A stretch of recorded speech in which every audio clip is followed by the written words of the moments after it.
Existe um momento muito específico que revela o verdadeiro nível de controle que alguém tem sobre a própria mente. Não é quando tudo está bem, nem quando a vida está tranquila. Esse momento aparece quando alguém provoca você. Pode ser uma crítica inesperada, um comentário irônico, ou aquela frase aparentemente inocente que claramente tenta diminuir você na frente de outras pessoas. E quase sempre acontece a mesma coisa. A mente reage imediatamente.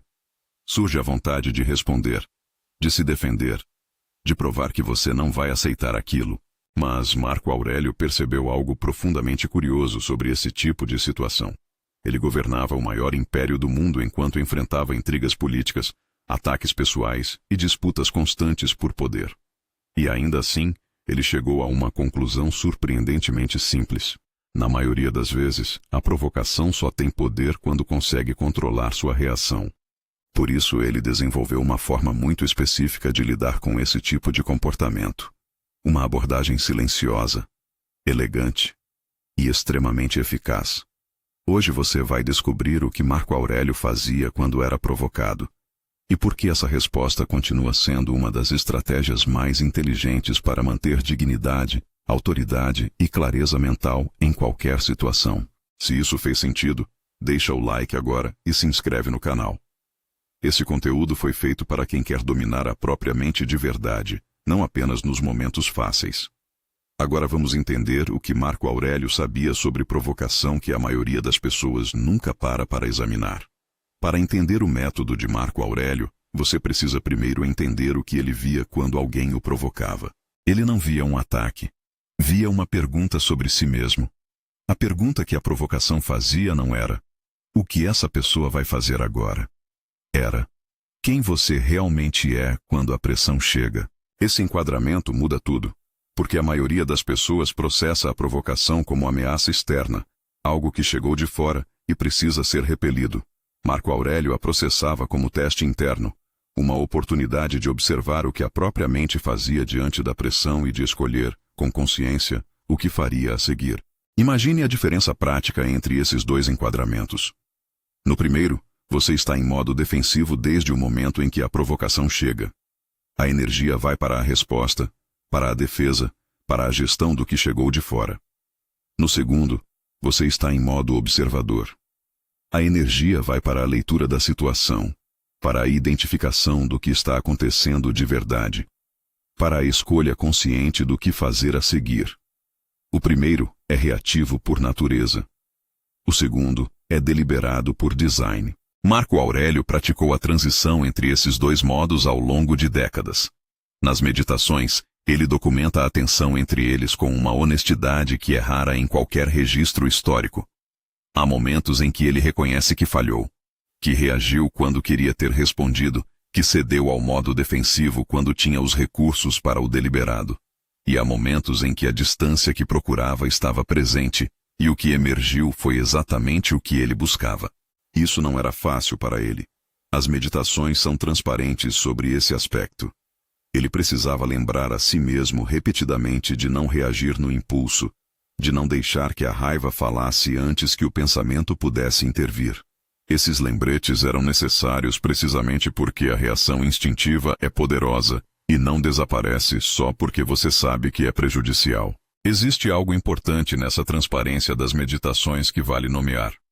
Marco Aurélio não estava escrevendo um manual de perfeição. Estava documentando o trabalho em progresso de alguém que sabia o que queria desenvolver e que precisava se lembrar disso repetidamente porque o padrão contrário era mais automático.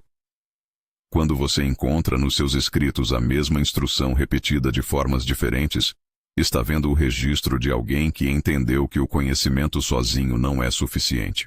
A prática repetida é o que fecha a distância entre o que você sabe e o que você faz. Isso é relevante porque é exatamente a experiência que a maioria das pessoas tem quando tenta mudar padrões de resposta a provocações. O conhecimento chega rápido. A mudança real de comportamento vem devagar, com retrocessos, com momentos em que o padrão antigo vence apesar do que foi aprendido. E reconhecer que isso era verdade também para Marco Aurélio não é desanimador. É honesto sobre o que o processo real exige. O que Marco Aurélio desenvolveu não foi a ausência de reação. foi o espaço entre o estímulo e a resposta. A habilidade de habitar esse espaço por tempo suficiente para que a resposta escolhida pudesse emergir, em vez da reação automática. E esse espaço que parece impossível de criar no calor do momento, é exatamente o que as práticas que ele documentou foram desenvolvidas para instalar. Existe uma jornada estruturada com mais de 20 módulos baseada diretamente nas meditações e nos ensinamentos de Epicteto e Sêneca, que traduz cada um desses princípios em práticas do cotidiano real, com um desafio de 45 dias e áudios de reprogramação, que trabalham exatamente essa capacidade de criar distância entre o que chega e o que você responde. Mais de 2.000 pessoas já percorreram esse caminho. Se você quer desenvolver essa capacidade de forma estruturada, o link está na descrição. Mas siga aqui comigo porque o que vem a seguir entra no núcleo do que Marco Aurélio realmente fazia. E o que é curioso é que Marco Aurélio não respondia imediatamente. Antes de qualquer resposta, ele fazia algo que quase ninguém faz. A primeira coisa que Marco Aurélio fazia quando era provocado era identificar o tipo de provocação. Essa distinção é fundamental e raramente é ensinada. Não existe uma única categoria de provocação. Existem pelo menos 3 tipos distintos. E cada um revela algo diferente sobre quem provoca e exige uma resposta diferente de quem é provocado. O primeiro tipo é a provocação por insegurança. Ela vem de alguém que precisa diminuir outros para se sentir maior. Geralmente acontece em público, onde a audiência é necessária para o efeito. Marco Aurélio observava esse tipo com uma clareza que as meditações documentam. A pessoa que diminui outro está revelando algo sobre o próprio estado interno, não sobre a pessoa que está tentando diminuir. A provocação diz mais sobre quem provoca do que sobre quem é provocado. O segundo tipo é a provocação por teste. Ela vem de alguém que quer medir como você reage, que tipo de poder você tem sobre si mesmo, se é possível te desestabilizar. Esse tipo é mais estratégico e menos emocional. Quem provoca dessa forma está avaliando, e a resposta que você dá determinará como essa pessoa vai se relacionar com você daqui em diante. O terceiro tipo é a provocação genuína, que vem de um mal-entendido real ou de uma raiva legítima que está sendo comunicada de forma desajeitada. Esse tipo pede resposta diferente dos outros dois porque por baixo da provocação existe algo que merece ser ouvido. Marco Aurélio não respondia antes de identificar com qual dos 3 estava lidando.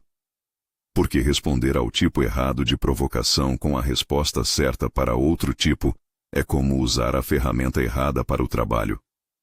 Pode parecer correto de longe, mas não produz o resultado que o momento exige. Pense em situações concretas onde esses 3 tipos aparecem. No trabalho, um colega faz um comentário irônico sobre uma decisão sua durante uma reunião. É insegurança ou é teste? A resposta muda tudo. Se for insegurança, responder com firmeza vai aprofundar o conflito porque vai ameaçar ainda mais quem já está ameaçado. Se for teste, o silêncio calibrado é a resposta mais poderosa porque demonstra exatamente o que está sendo avaliado.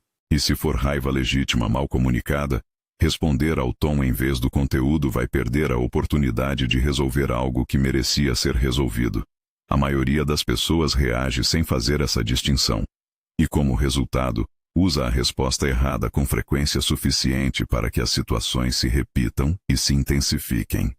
A habilidade de identificar o tipo de provocação antes de responder não é um luxo filosófico. É uma competência prática que muda a trajetória das relações ao longo do tempo. Me conta nos comentários. Qual dos 3 tipos de provocação você encontra com mais frequência na sua vida? Comenta aqui. Eu leio todos. A segunda coisa que Marco Aurélio fazia era criar o que os estoicos chamavam de distância contemplativa. Quando a provocação chegava, ele praticava algo específico. Se via de fora. Não de forma dissociativa, mas com a intenção clara de observar a situação como observador, em vez de como participante reativo. Isso tem uma base prática que vai além da filosofia. Quando você está dentro da situação, o sistema nervoso está ativado, a adrenalina está presente, e o pensamento tem qualidade diferente do que tem quando você está calmo. A decisão tomada nesse estado raramente é a melhor decisão disponível. A distância contemplativa é o mecanismo que Marco Aurélio usava para acessar um estado de pensamento diferente, sem precisar sair da situação fisicamente. Imagine a cena. Você está numa reunião. Alguém faz um comentário que claramente é uma provocação.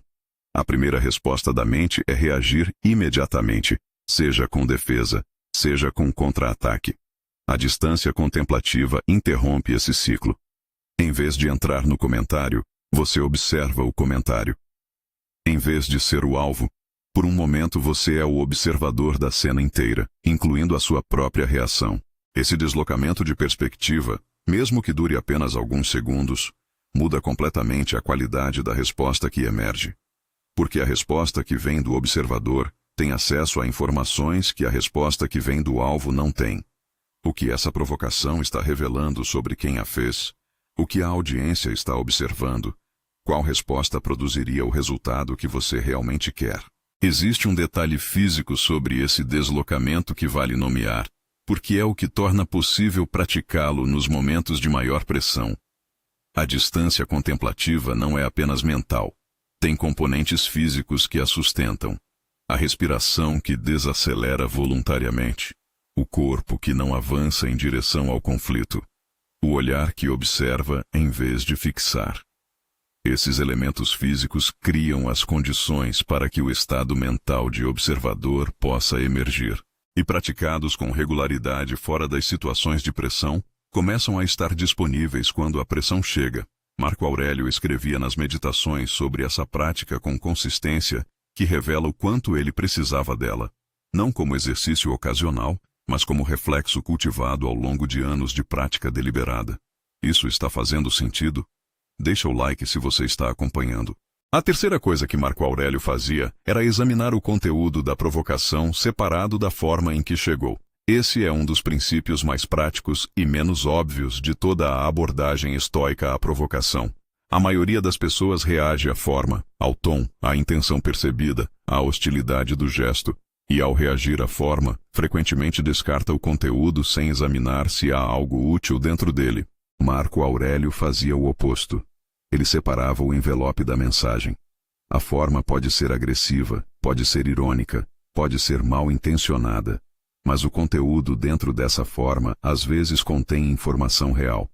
E essa informação, ignorada por causa da forma, é uma oportunidade perdida. Existe uma citação nas Meditações que captura isso com precisão. Se alguém pode provar que estou errado, estou feliz em ser corrigido. Porque o que eu busco é a verdade, não a vitória.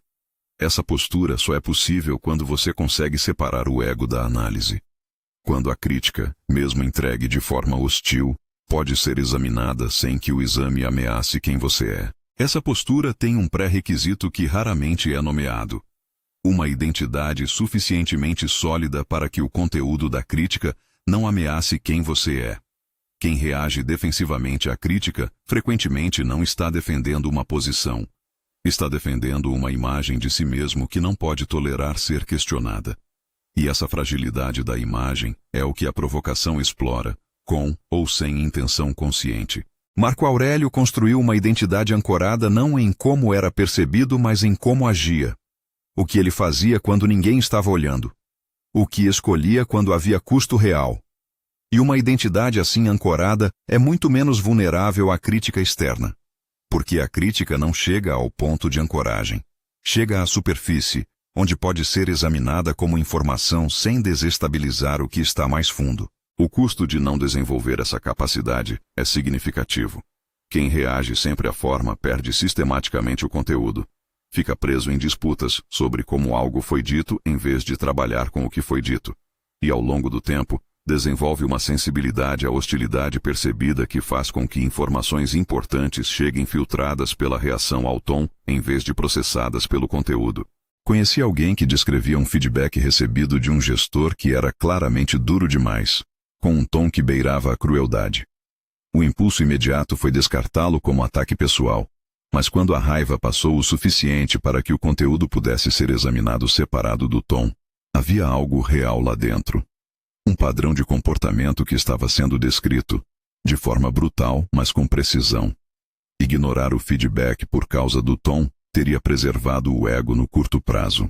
Examinar o conteúdo, por mais difícil que fosse, produziu uma mudança real. Marco Aurélio não pedia para que os outros entregassem feedback de forma gentil. Pedia a si mesmo que conseguisse processar o que chegava de qualquer forma, porque a gentileza do outro não estava sob seu controle. A qualidade do próprio processamento estava. Até aqui, as 3 primeiras práticas de Marco Aurélio parecem claras quando você as ouve. Mas a próxima é onde a maioria das pessoas falha, porque exige algo que o impulso imediato torna quase impossível. Existe uma forma de desenvolver essa separação entre forma e conteúdo de maneira estruturada, que é exatamente o que um caminho construído sobre as práticas das meditações oferece, com mais de 20 módulos práticos, um desafio de 45 dias e áudios de reprogramação que trabalham especificamente a reatividade ao tom e a hostilidade percebida. Mais de 2.000 pessoas já percorreram esse caminho. O link está na descrição. Mas siga aqui comigo porque o que vem a seguir é onde Marco Aurélio mais diferia da maioria das pessoas. E aqui chegamos a algo que surpreende muitas pessoas. Porque a resposta mais poderosa de Marco Aurélio muitas vezes não era uma resposta. A quarta coisa que Marco Aurélio fazia era usar o silêncio com intenção. E este ponto precisa de uma distinção que é crítica. O silêncio de Marco Aurélio não era o silêncio de quem não sabe o que dizer. Não era hesitação. Não era medo. Era o silêncio de quem escolheu deliberadamente não responder, porque viu que não responder era a resposta mais poderosa disponível. A maioria das pessoas processa o silêncio diante de uma provocação como derrota. Como se não responder significasse aceitar. Mas Marco Aurélio entendia algo que quem provoca raramente prevê. O silêncio calibrado tira o poder da provocação de forma muito mais eficaz do que qualquer resposta verbal. Pense no mecanismo. A provocação funciona como isca. Ela é desenhada para atrair uma reação. A reação confirma que a isca funcionou. E quando a isca funciona, quem provocou ganhou algo, obteve controle sobre o estado interno de outra pessoa, demonstrou que tem o poder de desestabilizar. O silêncio recusa a isca. E recusar a isca é a negação do poder que a provocação tentava exercer. Mas o silêncio precisa ser calibrado para funcionar. Há uma diferença entre o silêncio que comunica desconforto, que revela que a provocação chegou e perturbou, e o silêncio que comunica presença, que transmite que você ouviu, considerou e decidiu que não merecia resposta. O primeiro ainda entrega poder a quem provocou. O segundo não entrega nada. Marco Aurélio cultivava o segundo tipo. E a distinção entre os dois não estava apenas no silêncio em si, mas no estado interno de quem o praticava. A postura, o contato visual, a qualidade da presença, tudo comunicava que o silêncio era uma escolha, não uma fuga. Conheci alguém que descrevia um momento em que foi provocado publicamente por um colega durante uma apresentação. O comentário era hostil e claramente desenhado para desestabilizar. O impulso imediato era defender a apresentação, provar que o comentário estava errado, mostrar que a hostilidade não havia funcionado. Em vez disso, ele fez uma pausa. Olhou para o colega por alguns segundos sem falar. Voltou para a apresentação como se o comentário não justificasse mais do que aquela pausa. O colega nunca mais tentou o mesmo tipo de interrupção. Não porque houve confronto. Porque o silêncio demonstrou que a isca não funcionava com essa pessoa. O que a maioria não percebe é que o silêncio calibrado requer mais coragem do que a resposta reativa. Porque a resposta reativa satisfaz o impulso imediato. O silêncio exige que você habite o desconforto de não responder, e confie que o não responder está produzindo o resultado certo, mesmo quando não há confirmação imediata disso. Existe um aspecto social do silêncio calibrado que vai além da dinâmica entre você e quem provocou. Quando há audiência, como frequentemente há em provocações, o silêncio é observado por todos os presentes, e o que eles veem é alguém que não precisa defender cada ponto, que não é desestabilizado por comentários externos, que tem a solidez interna suficiente para deixar uma provocação cair sem precisar recolhê-la. Essa demonstração pública de solidez interna é, paradoxalmente, mais eloquente do que qualquer resposta verbal poderia ser. A resposta verbal ocupa o mesmo espaço que a provocação. O silêncio calibrado ocupa um espaço diferente, mais alto, de onde a provocação não consegue alcançar. E quem observa a cena sabe a diferença, mesmo sem ter palavras para descrevê-la. Sêneca escreveu sobre isso com a direteza que caracteriza seus textos. A resposta que não é dada frequentemente pesa mais do que a que foi dita, porque o que não foi dito deixa quem provocou sem o material de que precisava para continuar. E sem material, a provocação se dissipa no vazio onde esperava encontrar resistência. Se você ainda não se inscreveu no canal, faz isso agora e ativa o sininho. A quinta coisa que Marco Aurélio fazia era responder ao interesse real por baixo da provocação quando havia um. Essa prática é a mais sofisticada da lista e a que mais claramente separa a resposta estoica da resposta instintiva. Porque exige que você veja além do gesto hostil e identifique o que está movendo esse gesto por baixo. Quase sempre existe algo por baixo da provocação. Insegurança. Medo de ser superado. Ressentimento de algo que aconteceu antes. A necessidade de ser ouvido que não encontrou forma adequada de se expressar. E responder diretamente a esse algo, em vez de responder ao gesto hostil que o encobre, produz um resultado completamente diferente do que qualquer resposta à provocação em si poderia produzir. Marco Aurélio praticava isso com senadores que chegavam a audiências com hostilidade clara.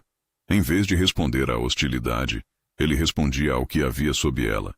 A preocupação real com uma política. O medo de perder influência. A lealdade a alguém que ele havia contrariado. E ao nomear e responder ao real em vez de ao superficial, frequentemente transformava conversas que poderiam ter sido confrontos em conversas que produziram entendimento. Esse padrão repete nas meditações em formas variadas. Lembrar que as pessoas ao redor estão sendo movidas por algo, que esse algo raramente é visível na superfície do comportamento, e que a resposta mais eficaz é a que chega ao que está movendo, não ao que está sendo exibido. Existe uma habilidade específica que essa prática desenvolve ao longo do tempo. A capacidade de fazer perguntas que chegam ao real sem expor diretamente o real, o que colocaria quem está na defensiva ainda mais na defensiva. Em vez de nomear a insegurança que você percebe por baixo da hostilidade, você faz uma pergunta que cria espaço para que essa insegurança seja expressa de forma que a pessoa consiga tolerar. E esse tipo de pergunta, feita com genuíno interesse no que está por baixo, frequentemente muda mais do que qualquer resposta direta à superfície poderia mudar. Isso não é ingenuidade. Não é fingir que a hostilidade não estava lá. É a recusa de deixar que a hostilidade determine o terreno onde a conversa acontece. Porque quem define o terreno define o jogo. E Marco Aurélio entendia que deixar a provocação definir o terreno era ceder vantagem desnecessariamente. A pergunta que essa prática exige é simples, mas difícil de fazer no momento certo. O que essa pessoa realmente precisa aqui? Quantas vezes você já percebeu, depois que um conflito passou, que a pessoa estava reagindo a algo que não tinha nada a ver com você? Que a agressividade era o overflow de algo que havia acumulado antes da sua conversa? Que a provocação era a expressão de uma insegurança que estava presente antes de você entrar na sala? Essa percepção, que geralmente chega depois, quando a situação passou e a emoção baixou, é exatamente o que a distância contemplativa torna possível acessar durante. Não sempre, não em todos os casos, mas com uma frequência crescente à medida que a prática se aprofunda. Não o que ela está fazendo, o que está movendo o que ela está fazendo. E a resposta a essa pergunta, quando você consegue acessá-la no calor do momento, abre possibilidades que a resposta à superfície nunca abre. Existe uma cena que ilustra isso com clareza. Você está num conflito com alguém que está sendo agressivo. A agressividade parece desproporcional à situação. E ao invés de responder à agressividade, você faz uma pergunta simples. Parece que isso está te incomodando mais do que eu esperava. O que está acontecendo de verdade? Essa pergunta, feita sem ironia e com interesse genuíno, frequentemente produz uma pausa que a agressividade não produz. Porque atingiu o real em vez do superficial. E o real, na maioria dos conflitos, é muito mais receptivo ao diálogo do que a camada que o encobre. Compartilha esse vídeo com alguém que você percebe que reage a provocações de uma forma que não está servindo bem a essa pessoa. E existe ainda um princípio que torna todas essas práticas possíveis no momento de maior pressão. Mas antes de chegar nele, existe algo que Marco Aurélio lembrava constantemente quando uma situação difícil se instalava. A sexta coisa que Marco Aurélio fazia era lembrar da natureza transitória do provocador e da provocação. Esse princípio vem diretamente de uma das práticas mais características do estoicismo, a perspectiva do tempo. Marco Aurélio era extraordinariamente disciplinado em colocar o momento presente no contexto do que ele chamava de vastidão do tempo. Nas meditações, ele retorna repetidamente a uma imagem. Quantos imperadores, quantos filósofos, quantos homens considerados poderosos em seu tempo foram completamente esquecidos. A geração seguinte mal os conheceu. A geração depois dessa nem sabe que existiram. E essa perspectiva, que pode parecer sombria e isolada de contexto, era para ele uma fonte profunda de liberdade. Porque se o provocador e a provocação são igualmente transitórios, o poder que a provocação parece ter no momento é ilusório. A raiva que ela quer provocar, se for cedida, vai consumir energia real em resposta a algo que, no contexto do tempo, tem peso mínimo. E essa desproporção entre o peso do momento e o peso real no tempo era o que Marco Aurélio usava para não deixar que provocações menores tomassem espaço desproporcional na mente. Isso não significa indiferença a tudo. Significa proporção. Significa reservar a intensidade da resposta para o que genuinamente merece intensidade, e não desperdiçá-la em provocações que o tempo vai apagar sem precisar da sua ajuda. Existe uma pergunta prática que deriva diretamente dessa perspectiva e que pode ser aplicada em qualquer momento de tensão. Isso vai importar daqui a 5 anos, daqui a 1 ano, daqui a 1 mês, não como forma de minimizar o que é genuinamente importante, mas como calibrador de proporção. Porque a maioria das provocações que consomem horas de energia mental são coisas que em uma semana terão sido esquecidas por todos, exceto por quem gastou energia reagindo a elas. Existe também uma variação dessa pergunta que Marco Aurélio usava com mais frequência e que tem um efeito imediato sobre a intensidade emocional do momento. Quem se importará com isso daqui a 100 anos? A resposta quase sempre é ninguém.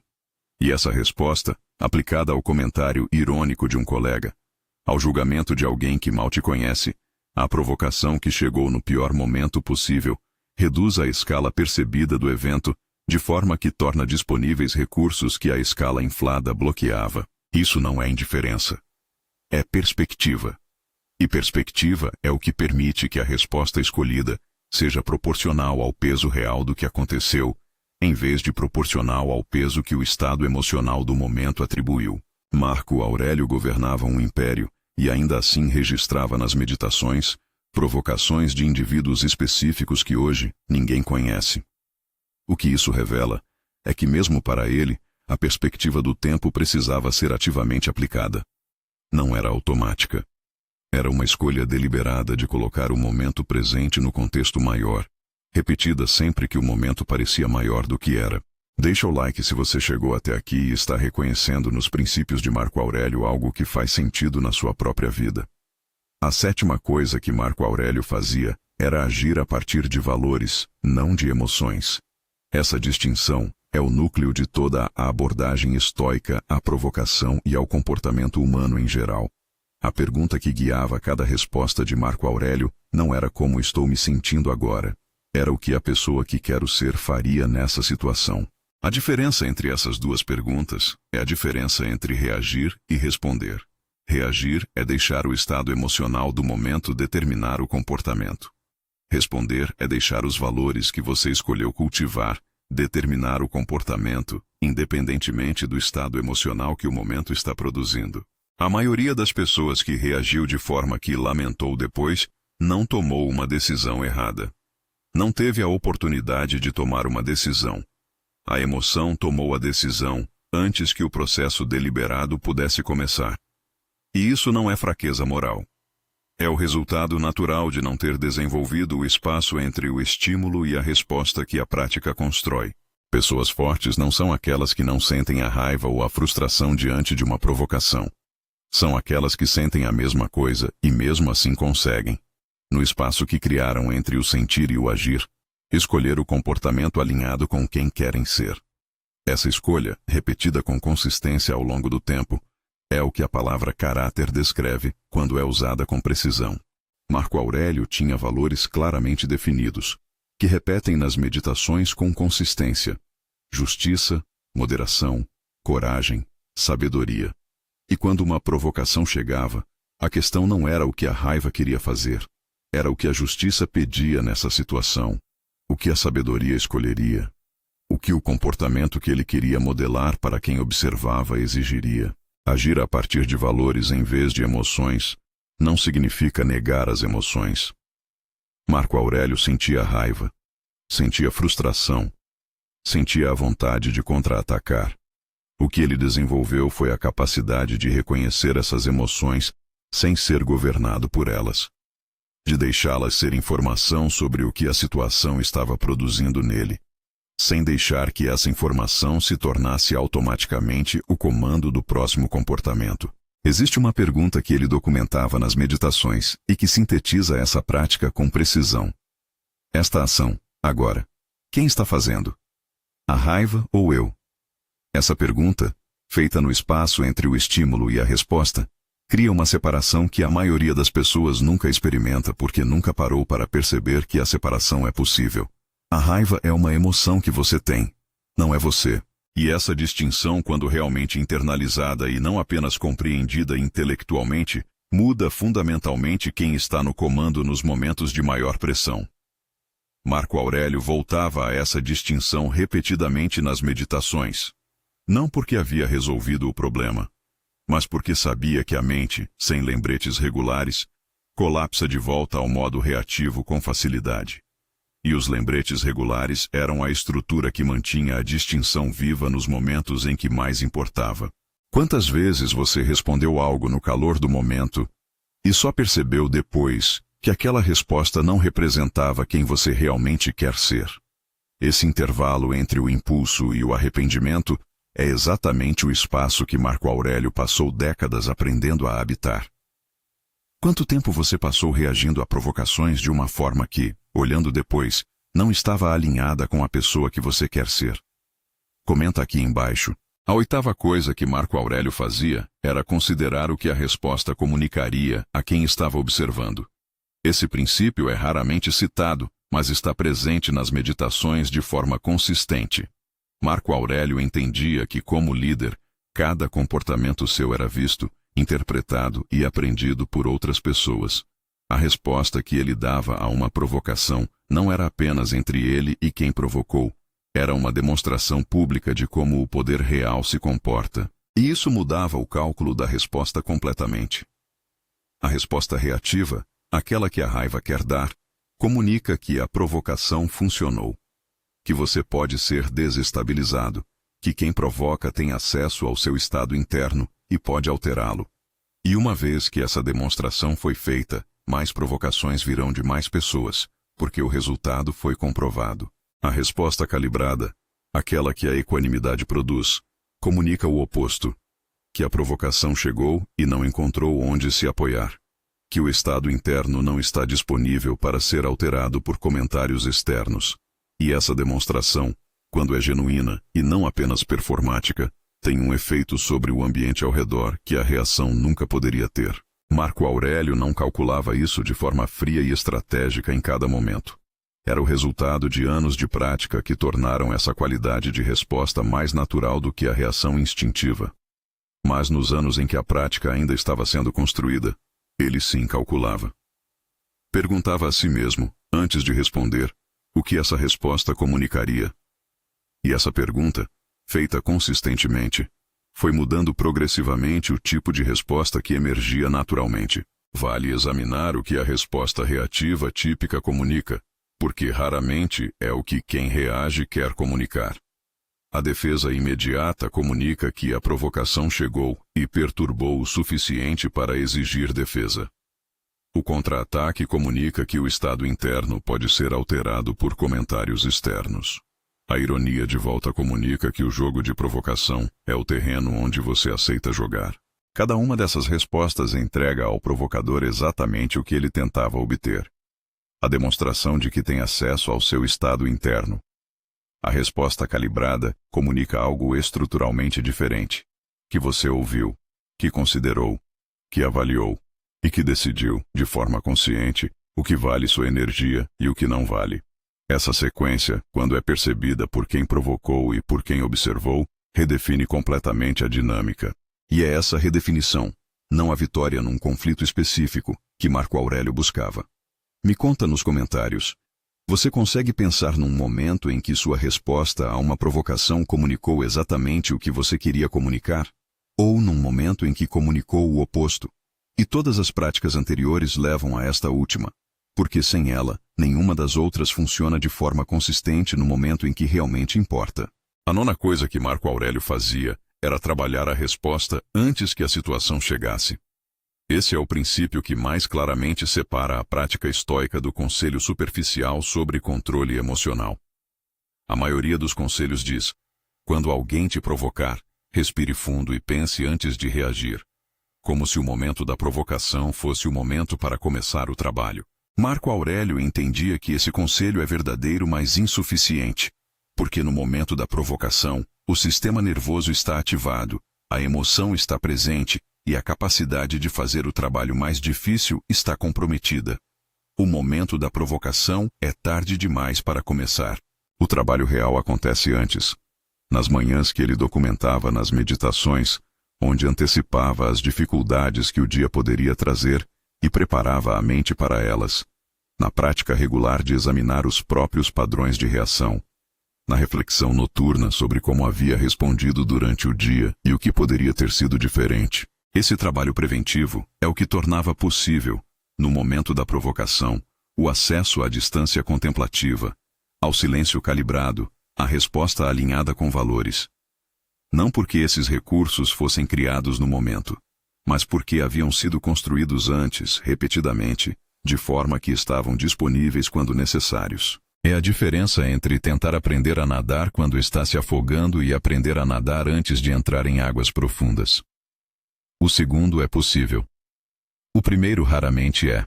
O trabalho que Marco Aurélio documentava nas manhãs tinha uma estrutura específica que as meditações revelam. Não era simplesmente contemplação vaga. Era antecipação precisa.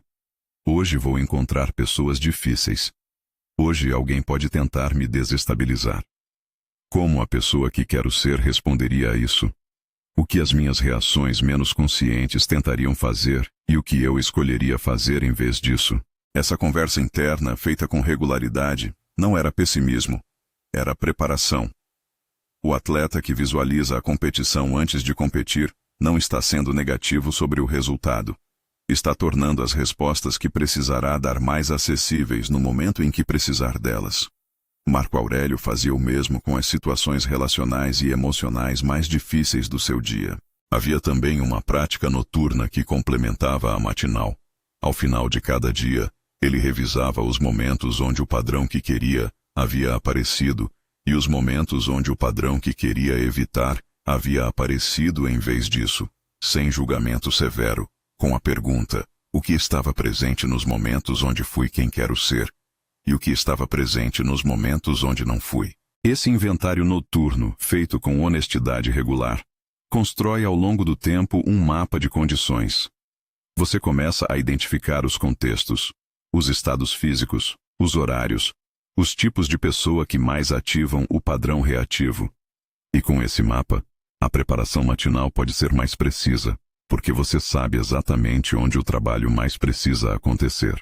Existe uma jornada construída especificamente em torno desse trabalho preventivo que Marco Aurélio praticava, com mais de 20 módulos que traduzem cada um desses princípios em práticas diárias concretas. Um desafio de 45 dias que instala esses padrões por repetição consistente até que se tornem reflexo, e áudios de reprogramação que trabalham as camadas mais profundas da reatividade. Mais de 2.000 pessoas já percorreram esse caminho e descrevem a mesma mudança. Não que as provocações pararam de chegar, que pararam de conseguir o que sempre conseguiram, O link está na descrição. De tudo que você ouviu hoje, qual das 9 práticas de Marco Aurélio você sente que faria mais diferença imediata na sua vida? Me conta nos comentários. Eu leio todos. Agora vale nomear algo que amarra as 9 práticas, e que é o fio que as conecta todas. As 9 práticas não são independentes. Cada uma delas reforça as outras. A distância contemplativa torna possível identificar o tipo de provocação com mais clareza. Identificar o tipo torna possível escolher o silêncio, ou a resposta com mais precisão. O silêncio calibrado cria espaço para examinar o conteúdo separado da forma. Examinar o conteúdo revela o que está por baixo. E o que está por baixo é o que a resposta a partir de valores pode endereçar de forma que produza resultado real. Esse sistema não é linear, é circular. Cada prática alimenta a seguinte e é alimentada pela anterior. E é exatamente por isso que desenvolvê-las de forma isolada é menos eficaz do que desenvolvê-las como conjunto integrado. O que Marco Aurélio desenvolveu não foi uma técnica para situações específicas. Foi uma qualidade de presença que tornava cada situação difícil navegável. A pessoa que desenvolveu essa qualidade não depende de lembrar qual técnica usar em qual momento. O que ela desenvolveu é uma relação diferente com o próprio estado interno. Uma relação onde o estado não é determinado automaticamente pelo que chega de fora. Esse tipo de presença é reconhecível. Quando você está diante de alguém que tem essa qualidade, você percebe que as provocações não chegam onde deveriam chegar. Que algo os desvia antes de produzir a reação esperada. Não porque a pessoa está fingindo que não chegaram, mas porque genuinamente processou o que chegou de um lugar diferente do lugar de onde a maioria processa. Marco Aurélio passou décadas construindo esse lugar. As meditações são o registro desse trabalho. E o que esse registro revela, para quem o lê com cuidado, é que o lugar que ele construiu não era um estado de iluminação distante. Era o resultado acumulado de escolhas conscientes, feitas repetidamente, nos momentos ordinários e nos extraordinários, de habitar o espaço entre o estímulo e a resposta, em vez de deixá-lo ser eliminado pela reação automática. Isso é o que os estoicos chamavam de hegemônico, o princípio guia da mente. A capacidade de observar o que a experiência está produzindo sem ser arrastado por ela, de estar presente na situação sem ser governado pela situação. Epicteto, cujos ensinamentos influenciaram diretamente Marco Aurélio, descreveu essa capacidade com uma imagem que permanece precisa. Entre o estímulo e a resposta, existe um espaço. E a liberdade humana está nesse espaço. Não é uma liberdade de não sentir. É a liberdade de escolher o que fazer com o que você sente. Esse espaço é exatamente o que a reação automática elimina. A provocação chega e a resposta emerge sem que o espaço seja habitado. O trabalho que as 9 práticas de Marco Aurélio desenvolvem é precisamente o de ampliar esse espaço, torná-lo mais acessível, mais habitável no momento de maior pressão. A provocação, vista por essa lente, é menos uma ameaça e mais uma informação sobre quem a fez, sobre a dinâmica em que você está, sobre o que a situação está exigindo de você. E informação, diferentemente de ameaça, pode ser processada com clareza em vez de ser repelida com reatividade. A maioria das pessoas vai ouvir as 9 práticas de Marco Aurélio e reconhecer nelas algo valioso. Vai concordar que seria útil desenvolver essa qualidade de resposta. Vai até tentar aplicar algumas delas nos próximos dias. E então vai se deparar com a mesma dificuldade que Marco Aurélio enfrentava. No momento real, com a pressão real, o que estava sendo construído intelectualmente tem dificuldade de se traduzir em comportamento diferente. Porque o comportamento sob pressão não é determinado pelo que você sabe.